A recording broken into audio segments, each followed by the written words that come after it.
এটা হচ্ছে গিয়ে বোনের বাড়িতে দ্বিতীয় দিন। প্রথম দিন যেদিন গেছি তার পরের দিনই চলে এসেছি।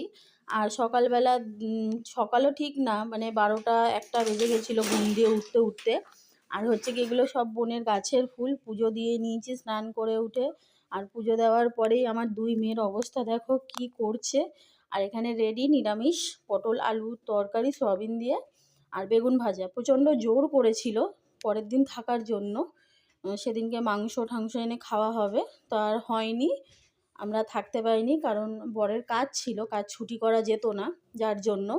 আর হচ্ছে কি এখানে হচ্ছে কি এই ফুলটা মানে এমনই ফুল না, মানে চোখে লাগছে ফুলটা, কালারটা। এগুলো টক জাতীয় কিছু একটা ফল হয়, ওটার ফুল। আর উঠোনের সামনে হয়ে রয়েছে তো কালারটা এত সুন্দর লাগছে। আর সত্যি ফুলটা খুব সুন্দর ছিল, অসাধারণ। আর আমার ফুল না একটু খুব বেশি ভালো লাগে। আর খেয়ে দিয়ে একটু রেস্ট নেওয়ার পরে যখন রেডি হচ্ছিলাম তখন এনাদের দর্শন। আর ওদের ওখানে না এটা শীত পড়লে ওরা বেশি আসে। আর আসে, রোজই আসে, গরমকালেও আসে, কিন্তু শীতকালটা একটু বেশি আসে ওরা।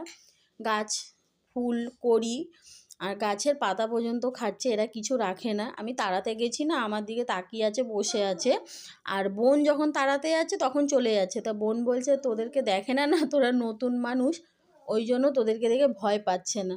আমাকে আর সত্যি বোন তাড়াতে চলে যাচ্ছে। তারপর আমরা রেডি হয়ে বেরিয়ে গেছি। আর ট্রেনে যে এই পাঁপড় খাবো না এটা হতে পারে না কখনো। খুবই পছন্দের একটা পাঁপড় এটা। আর আমার মেয়ে ট্রেনে কাণ্ড দেখো কি করছে। আমার মেয়ে ট্রেনে এখানে সবাই ওর দিকে তাকিয়ে হাসছিল, বেশ ভালো লাগছিল। কি করছে দেখো তোমরাই।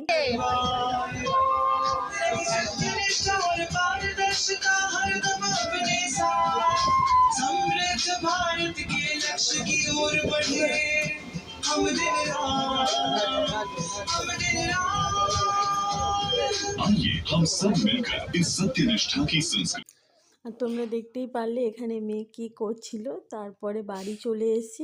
ছিল পোলাও আর আলুর দম। তা ভিডিওটা কেমন হলো, টাটা বাই বাই।